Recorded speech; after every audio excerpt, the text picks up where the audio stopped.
Hello mga ka-foodies! Good morning! For today's video is magluluto tayo ng fried rice. Simpleng fried rice po ito. Kapag may bahaw kayo dyan, ito ang gawin nyo mga ka-foodies.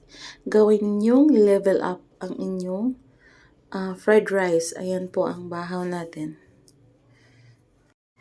At ayan, dahil wala pa rin kaming gasol, so dito lang muna ako sa aming maliit na kalan. 3 tablespoons of butter. Ayan, mag-isa-gisa na po tayo dahil mainit ng ating mantika. At dahil para hindi masunog ang ating butter, ilagyan natin ng oil, iba pang mantika. Ayan.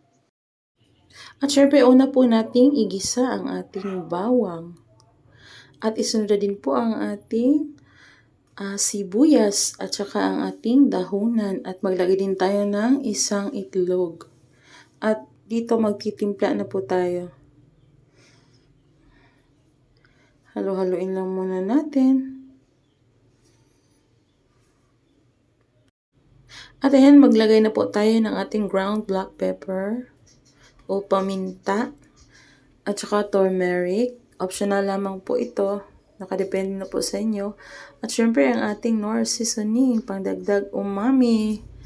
At maglalagay din po tayo ng asin at saka Magic Sarap. Disclaimer lang po, hindi po ito sponsored ng Magic Sarap.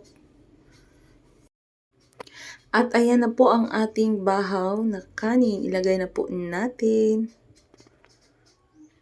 At halo-haloy at takpan. At ayan, umusok na siya. At ilagay na natin ang ating malunggay. Yan ang nagpapa-level up sa ating recipe ngayon. At ayan, ano pang hinihintay mo dyan? Magluto ka na rin ng ganito kapag mayroon kayong bahaw. Or pwede rin naman kahit wala kayong bahaw, mag-fried rice ka.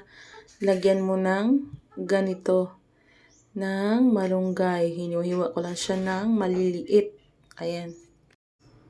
At ayan mga mommy, mga ka-foodies, sigurado akong magugustuhan ito ng inyong mga anak kapag ganito ang gawin niya sa inyong fried rice. Pwede rin naman kung nag-aaral pa ang inyong anak, ay pwede nyo ring ipabaon sa kanya ang ganitong fried rice. At ayan, luto na po ito. At shout out nga pala sa palagi nag-i-engage sa aking mga videos. Ayan, maraming salamat po sa inyo. Sana'y nagustuhan ninyo ang ating for today's video. Ayan, for more cooking tips and tutorials, please follow for more. God bless and bye-bye. Till my next vlog.